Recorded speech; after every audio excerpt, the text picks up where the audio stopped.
headlines, trends, weather and travel getaways. It's Wake Up World on CEMTV.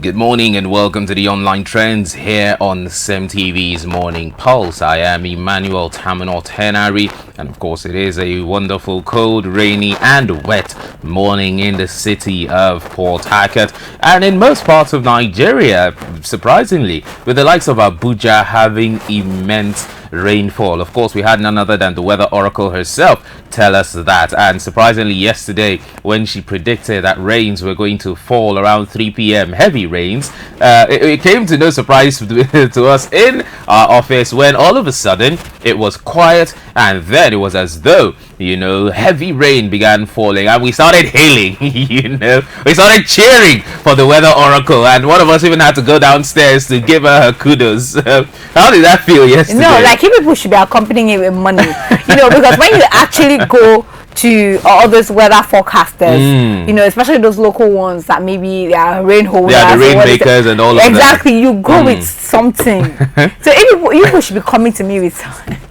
Well, most definitely, at the end of the day, it's prediction. So when it actually comes to, it comes out that way, you feel like you've done a job well done. Yeah. And of course, people also can trust the weather forecast that you're giving. So yeah, it makes me feel good. I'm not even gonna lie, I feel good. That's awesome to hear.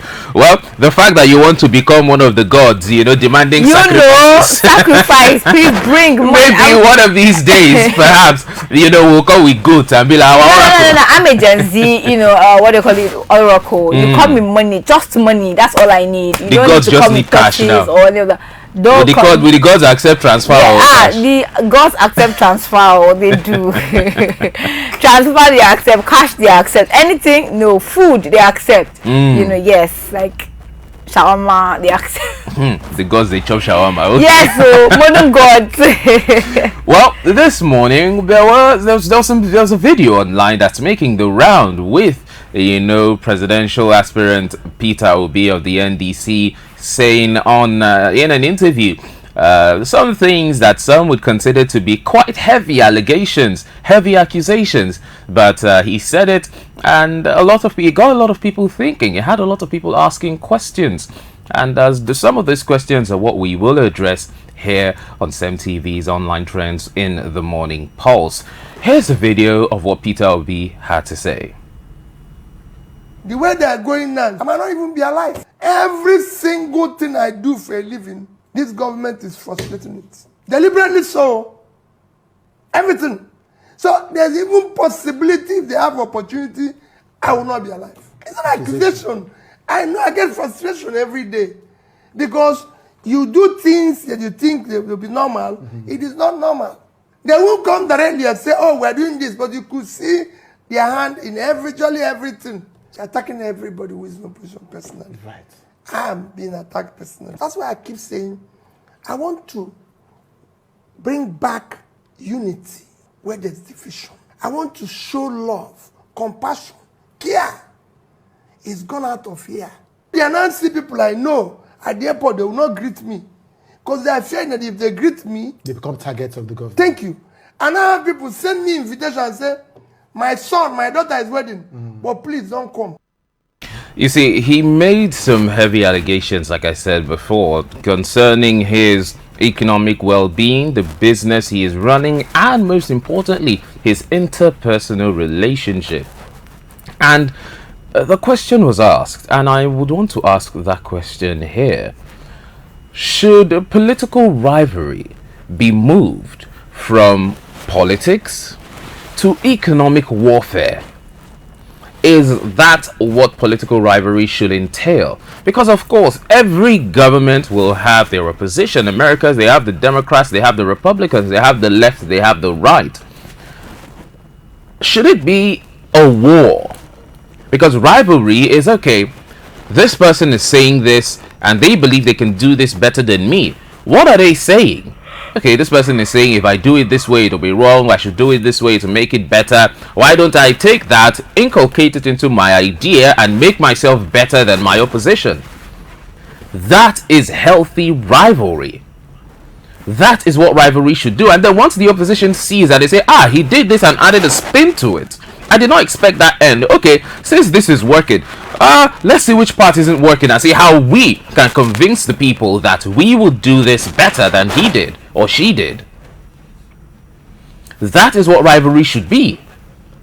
Not a situation of, I think you're doing this wrong in governance, I think you're doing this wrong in governance, and then you start attacking the business, attacking, interpersonal relationships. Now, that would move me to Vera here, before I go into what the Constitution says about it. I would want to ask, isn't this stooping a bit too low for a government to do?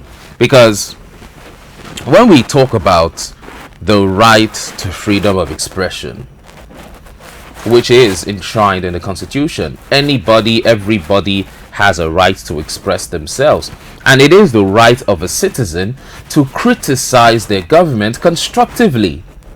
And in everything we've seen so far, from all of Peter Obi's talks and all his speeches and all the interviews, so far, has there been any particular video that you've seen, or to your knowledge, that has been deconstructive, laden with insults, laden with, a venom, laden with poison, to the point where it would warrant the government to attack him personally? Because from all the videos we've seen, it's more or less, the government is failing in this is how they can do better, the government should address this, the government should do this, the government should do that. So I'm going to start off with saying that these are allegations from Peter Obi, who is also a presidential candidate for the 2027 elections. Atiku Abubakar can also come out here and say, the current government are after me as well, economically and all of that. So even the current administration is saying that the opposition is after them. Exactly. So at the end of the day, this is politics. And everybody's going to say everything, do everything they need to do to get the votes of the people. Now, I'm not saying that's the case with Peter Obi, but I'm saying it's most likely. Because, of course, this is politics. But in the case where this could actually be true, where there's actually like a pursuit to his businesses, to his life and well-being. I do understand that he's a man who has so many businesses, and there's been a pursuit to his business. There's been like, trying to bring his business down and all of that. I would say that Peter Obi is experienced enough to know that this is not something he's supposed to be quiet about. He's experienced enough to understand that if the government is currently after me, trying to frustrate me, I should make this public. I should maybe sue the government. I should do something about it. Now, I understand picking your battles is very important. You can't fight all the battles. So maybe that is a stick, But at the same time, you do not make allegations like that without proof to back it up. Guess what? He's the same person also talking about how the government should actually show us proof, should do this, should be transparent with the government, with Nigerians. You can't be preaching that to the current government and also not being transparent. Allegation is an allegation. He's well experienced enough to know that. So if you are making these allegations, they also have to be proved to back those allegations up. You need to be able to tell us what exactly has been done that has frustrated your business. We can understand that, yes, it's possible, but if you are making those allegations, you have to bring out proof. You just can't put those allegations out there over the government. And it's not only about the government, because the government can decide to do what not about this. It's also about the people who you want to trust you, who you are saying this thing. I heard him also say that, he might not be alive to the 2027 elections. That's extreme if you ask me. As much as we understand that you're also running for government, for the presidency, you're in the race for 2027 elections, we also do know that these people are nobody's just going to kill you because of the 2027 elections. I'm not saying it's not possible, but I'm saying that we already know how these things work. The frustration possible, killing you before 2027 elections, only natural cause can do that at this point. At the end of the day, we do not want politics being played here. We don't want accusations like what the government will come and also accuse Peter Obi. We've seen a lot of government officials, the presidency, those who represent the presidency, give some backlash to Peter Obi. And at the end of the day, his obedience will always be like, this is not true, and always support and all of that. But at the end of the day, if you want to make a difference, you have to be the difference as well. You can't also be pulling up allegations against the government without proof. Besides, I don't even think that in this place that we are right now, anyone should be focused about what the government is or not doing. Focus on what it is that you want to do for us. What difference do you want to make in your own governance, you know, because at the end of the day, everybody have seen what the government have done. So whether you're trying to even dig holes inside there, it's already, there's no hole that's not already been dug. So instead of fighting the, should I say the attack? The attack, you actually do the defense, which is show us what it is you want to do. A lot of people, I've heard a lot of people say they do not have, a lot of people say that they can't vote for 2027 elections because they do not see any right candidate. Why do you think people are making that statement? Do you get me? So if there are people, you say you have, you know, prospects, you say you have plans, you say you have blueprints that you want to bring on as you're coming for the 2027 elections. If people are still doubting your blueprints, if you've not shown people what it is that they should come with, how are you going to win the elections? How are you going to convince the people? So instead of the attack on the government, you play the defense. This is also a football field as much as it's politics. Tell the people what the people want to do. If you really believe as well in the people's right to vote and the possibility that the people's voice counts and the people's votes count, you will try to let the people in on what you're doing rather than trying to you know, I don't want to use the word bring down the government, but then try to put an attack on the government. The government will do what the government should do. I mean, at the end of the day, you are in opposition. So I'm sure that you were prepared for all of this, you know, back and forth, if at all it comes to that. So Nigerians don't want to hear that. If at all Nigerians want to hear that, Nigerians want to prove alongside with it, you know. But if you're not going to be giving us that, I don't think that it should be making this allegation. You know, I love the fact that you pointed out that there has to be proof. You know, all of these are, like I said earlier, accusations and heavy allegations that are being placed on the government. And I think it falls on both sides to prove whether what he's saying is the truth or if it is false. I do believe that the government should do a debunking of this particular, you know, information. We'll try to play. I mean, knowing the government and those attached to it or those associated with it, we don't need to wait that long. We're not going to need to wait that long for, you know, a representative or a senator or, you know, someone associated with the APC to come out and speak on behalf of the APC administration as to why what Peter Obi has said is either a lie or is in fact true. Now, when it comes to these, you know, accusations being made, you talked about how him making these accusations is not what Nigerians want to hear, you know, but it was what he was asked in the interview. So wouldn't it then not make any sense if he's asked, you know, has the opposition in any way affected your life or well-being, and he's like, no, let's not talk about that? You know, wouldn't that in a sense defeat the purpose? Because like I said earlier, he has a freedom of expression, and if it is an experience, not everyday experiences would have, you know, yesterday I talked about an experience I had, which is with the police. I was lucky enough to pull out my phone on time and record this going on. But with some of the allegations he made, you know, talking about how, for example, at the airport, he gave an example of his car being locked up and other cars were there, but his particular car was locked up and he was told that he's not meant to park there. And he said he looked to the left, looked to the right, cars lined up, several cars were there, and cars were there before he came in, cars were there while he was parked, and it was his particular car. So he asked, why was it my own car that was locked up? Isn't there any other car? They say, no, you're not meant to park here. You know, so at that point, would you expect, you know, someone of that caliber to all of a sudden pull out his phone and say, CEO, they are locking my car, or I'm asking him why they are locking my car for no good reason? You know, so I just want to know your, you know, reason behind that, because I expect him to bring proof, but thinking of the allegations he's making, what kind of proof can he actually bring? Exactly. First of all, is he supposed to park there? Now, when you are in a place like this where you're being spotlighted, everybody's going to look for something to poke you with. Yes. So if you are not meant to park there and you parked there and they came to you and told you you're not meant to park here, and you turn around and you see that there are other people parking here, first question is, am I supposed to park here? Because, as again, if you take this to the court of law, it's not about the fact that other people are breaking it's the about law. where you meant to park there. It's about you. So even if there's a case of favoritism, I mean to say, there is a case where you are being attacked personally, it's not going to play out in court that way.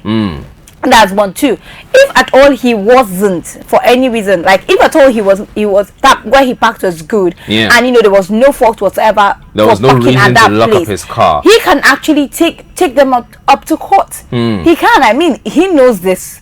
Nobody needs to be telling the presidential candidate of the NDC in the 2027 elections what to do, how to use the court of law. we're not supposed to do that. So if you make these allegations, if you want it to just go, you don't want to make a fuss out of it, no problem, you're right. But when you're making these accusations to the public, again, I reiterate, it has to come with some sort of proof, or you don't talk about it. Because when you do talk about it, you're accusing the government, and let's not also forget that there are people who support this government. Yeah. So you're accusing the government of something that you do not have proof to.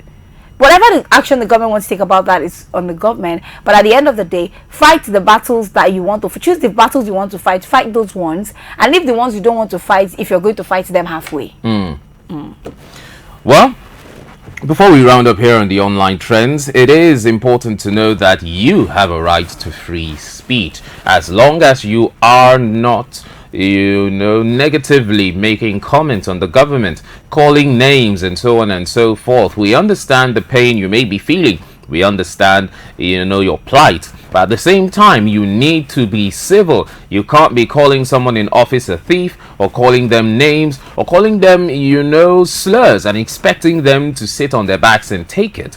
If you want to make a criticism, make it constructively. If the government is failing, highlight how is the government failing. Oh, they failed in this, failed in that, and failed in this. Then anyone that tries to silence you is, trampling upon your constitutional right. But in a situation where you're trying to make a point, but you're doing it with vulgar language, it is impossible to get your point across. And another important thing, as we've stated here, when you make allegations, when you make accusations, it is important to bring out cold, hard fact. Bring out your proof. Because it's easy to make an allegation. I can sit here and say, President Tinubu kidnapped my sister. And everybody can be like, oh, wow. But if I have no proof, it makes absolutely no sense. So if you're saying, okay, my business was, and Peter Obi is someone that is known as, he always likes to say, let me show you proof. I have proof. You can ask this person, you can ask this person. So if he can bring out the proof, show the people as to why, then and only then can we take this as constructive criticism and exposing, the injustices of the government around us. But till then, we will wait for the government to either approve what he has said or to disprove it and say, no, this is wrong, what he's thinking as a threat is because of so bottleneck, because he said as a political individual, he is, even what is due him is not being given to him, and we know that former governors have a right, to certain allocations and so on and so forth. So we wait on the government to say some one or two things, give us some proofs that he is right or he is wrong, and we're also waiting on Peter Obi to let us know whether, give us the proof as to why we should believe what he is saying. That's the most we can take on the online trends, the weather oracle. I'm going to take you out to eat so that you pray for the weather at my feet. It's not for free, so that as we are going, you will pray that the rain will fall around everybody. No problem. I already have what it is that we're going to eat, so please run it up ASAP. Well, that's it on the online trends. Do stay tuned, because coming up next is the new surgery here on CEMTV's Morning Pulse. I remain Emmanuel Tamino Tenari. Do not go anywhere. Stay tuned.